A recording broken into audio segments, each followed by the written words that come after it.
Hi, I'm Chelsea, and welcome to my podcast. Today, I will be focusing on the brave Harriet Tubman and the Underground Railroad. Harriet Tubman, a social activist and abolitionist of African American slavery in North America. Harriet had an extraordinary life. She left a huge impact on freedom of African American slaves and even human rights itself. She changed how the world thought and has definitely made her mark in today's society. Harriet's story began in March of 1822 in Dorchester County, Maryland, where she was born to her father Ben Ross and her mother Harriet Green, also known as Harriet Tubman, and was welcomed into the world by her 8 other siblings. The young girl was separated from her parents at just 6 years old, the same year she had been sold and began working as a house slave for her master Edward Brodess.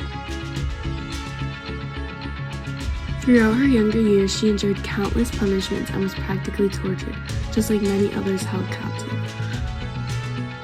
When Harriet was 13, she encountered a near-death experience. A 2-pound weight had missed its target and flew directly at her head, making the young woman take a hard blow straight to the head.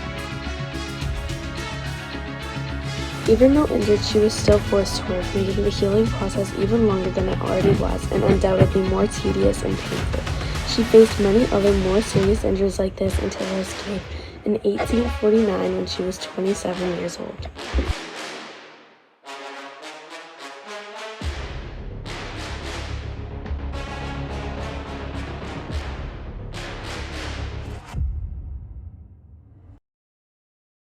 Harriet was just 27 years old when she fled to Pennsylvania after tedious work in Maryland with no reward. Even without a proper education, Harriet was still quite knowledgeable. She used countless different disguises to hide in public and put the survival skills she had learned during her days in slavery to use on her journey. She traveled on foot, sailed on boats, rode horses, and traveled in many other secretive ways. It may seem so hard to believe she did all this on her own. That's probably because she did it. With her, she took 2 of her brothers, Henry and Ben Tubman. The 3 also relied on trustworthy people, black and white might I add, whilst on their mission. These people took them in and helped hide them at times. The trio was given many things that they might need to survive, including food, water, clothes, occasionally money, and directions. Understandably, I see why one might be confused by this, and how Harriet knew who to trust. Well, the helpful people would also tell the group who would help them, as they were all connected by the Underground Railroad.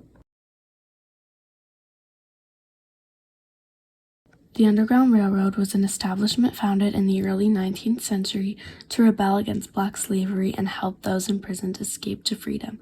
The Underground Railroad had multiple routes all around North America, leading to Pennsylvania, and later on some areas in Canada, as these were the supposed safest places away from black slavery at the time.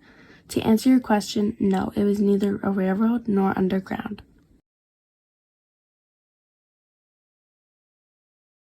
Along the routes and paths to freedom, there were safe houses. Safe houses were for the people traveling on the route and were run illegally by station masters. Here, they were given many things, but mainly acted as a place to hide from authorities and slave hunters, as well as to rest. Like everyone else, they can't travel forever. Some other things the safe house provided was food, water, clothes, and occasionally money, hinting at what Harriet was given to. You must be wondering how one seeking freedom would know the directions of Pennsylvania, Canada, or any other safe place, because most of them didn't have money for maps, or even know what the Underground Railroad was. Well, the most common way the enslaved knew about it was because they created a secret way to communicate, almost like a secret language. They communicated through songs, poems with secret codes within them.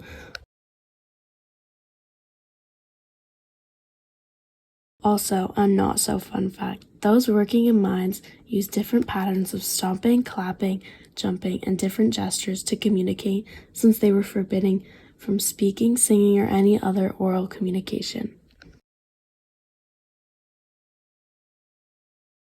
Another way was people would follow moss on trees to find their way. because moss grew facing north, which was where freedom awaited.